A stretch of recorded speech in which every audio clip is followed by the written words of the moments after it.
Good morning everyone, কেমন আছো তোমরা সবাই? এই ভিডিওটা হচ্ছে গত 14ই এপ্রিলের ভিডিও। সেদিন আমরা সবাই মিলে, সবাই বলতে আমি, মা, দাদা আর আমার একটা বড় বৌদি সবাই মিলে গিয়েছিলাম ছিন্নমস্তা কালী মন্দির, যেটা ডিশেরগড়ে আছে। এই মন্দিরটা আমাদের বাড়ি থেকে খুব একটা দূরে না হলেও অনেক দিন পর এই মন্দিরটা যাওয়া হচ্ছে। অনেক দিন বলতে সে গিয়েছিলাম আমি যখন মাধ্যমিক পরীক্ষা দিচ্ছিলাম তখন, আর এখন আমি কলেজে পড়ি, তার মানে বুঝতেই পারছো কতদিন পর গেলাম। তো এখানে গাড়িটা একটু দাঁড় করানো হয়েছিল, কারণ এই বাড়িগুলোতে পুজোর সামগ্রী পাওয়া যায়, যেমন পুজোর ডালা, ফুল, সব কিছু। তো এখানে পুজোর ডালা নেওয়ার জন্য দাঁড়িয়েছিল। তারপর এই যে মন্দিরের সামনে আমরা চলে এসেছি, এবার আমরা মন্দিরে প্রবেশ করছি।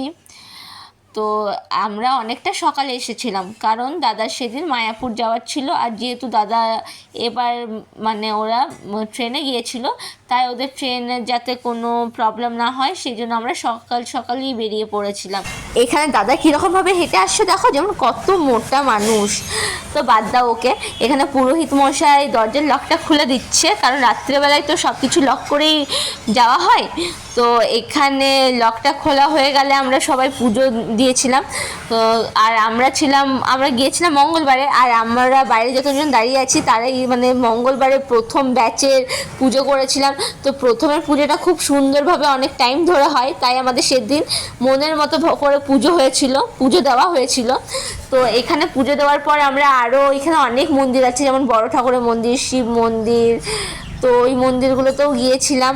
তো সব কিছু আর ভিডিও করা হয়নি, যেহেতু দাদার বলেছিলাম ট্রেন আছে, তো আমরা একটু তাড়াহুড়োতেই ছিলাম। তো এখন আমরা যাচ্ছি বাড়ি। তো সবাই সঙ্গে থেকো, সুস্থ থেকো, টাটা।